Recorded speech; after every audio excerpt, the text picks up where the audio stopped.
Olá, meu nome é Fernanda Paulucci, eu sou nutricionista funcional e hoje eu estou aqui no quadro do Descomplica para falar um pouquinho sobre síndrome fúngica. Os fungos eles fazem parte do ecossistema que é nosso organismo.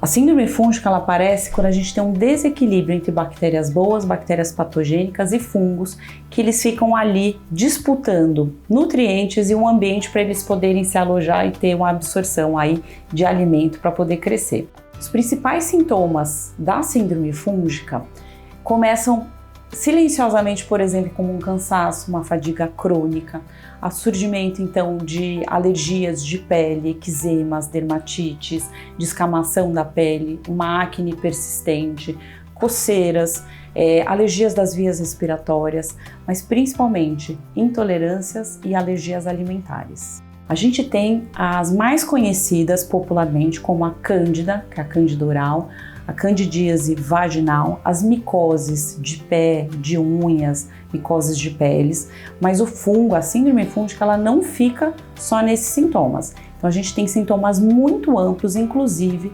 relacionados à parte de ansiedade, sintomas de depressão, irritabilidade, prejuízos na qualidade do sono, por exemplo, que estão relacionados com a síndrome fúngica. Todo mundo acredita que existe uma contaminação por fungos. Sim, é verdade, só que não é uma coisa tão simples. Então a gente tem fungos naturalmente no nosso organismo, mas também a gente pode ter contato no ambiente, por exemplo, através dos alimentos, através, por exemplo, da respiração, do mofo do ambiente. Então a gente pode ter a contaminação através de nariz, pulmão e via oral. Mas esse fungo ele só vai se proliferar se a gente tiver um desequilíbrio no nosso sistema imunológico. Então, se a gente der os alimentos inadequados, a gente vai criar um terreno biológico favorável para que esse fungo cresça. Uma coisa muito comum que acontece na cozinha das pessoas que estão aí assistindo é quando vê um vegetal, uma fruta que está meio danificado, que tem um foco escurecido de bolor, ou meio algodoado, porque os fungos eles trazem esse aspecto no alimento, a pessoa tende a tirar aquela parte, remover e preparar, utilizar para algum preparo. O ideal é que não faça isso. O fungo, como eu disse, ele está presente na natureza, tanto no corpo quanto aí nos alimentos. Então eles crescem de dentro para fora. Quando a gente consegue visualizar do lado de fora, é porque ele já teve aí a proliferação. Então não adianta a gente cortar uma parte e utilizar. Naquele ambiente vai estar cheio de micotoxinas e a gente não consegue degradar, o nosso organismo ele não consegue lidar com as micotoxinas e ele está cheio de esporos de fungos.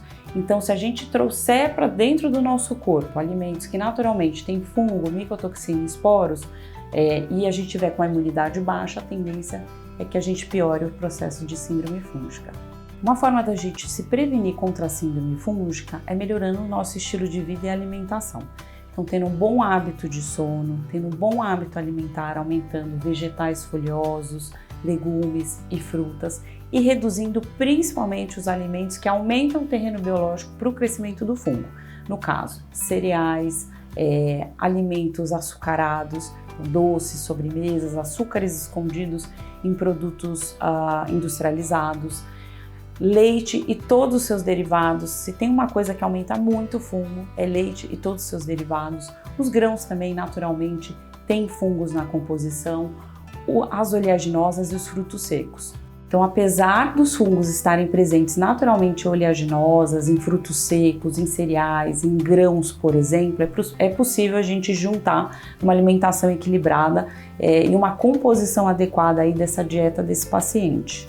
Na minha opinião, na minha experiência clínica, os alimentos que mais pioram síndrome fúngica são leite e todos os seus derivados, os açúcares, os doces, as sobremesas e os farináceos.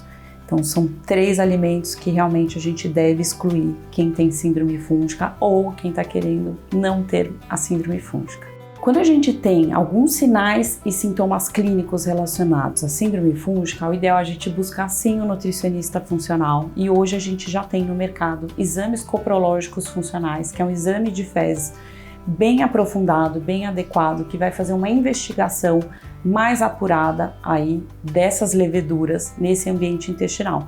E aí hoje também a gente tem o fungigrama, que a gente consegue visualizar qual tipo de fungo, qual medicação ou suplementação para a gente atrelar e conseguir eliminar esses fungos, o excesso desses fungos no nosso organismo.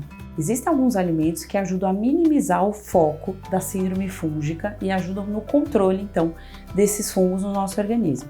Alguns alimentos que eu adoro é a semente de abóbora, o óleo de semente de girassol, o óleo de coco, a carninha do coco seco, por exemplo, que é maravilhosa e a gente pode introduzir na nossa alimentação.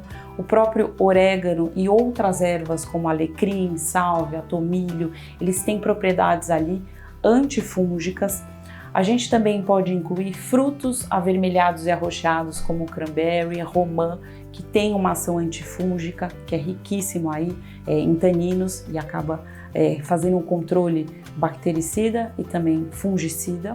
Tem alguns chás, algumas infusões ou decocções que a gente pode fazer que pode ajudar, que é o próprio chá de orégano, chá de alecrim, chá de cravo, de gengibre. A gente pode incluir o alho aí, seja na forma de alimento na preparação, como também nessa decocção, né, nesse chá que você for preparar, que eles têm uma ação bactericida e fungicida. Então foi isso, espero ter ajudado sobre o tema. Quem quiser me seguir, segue lá no @doutorafernandapaulucci.nutri e até mais!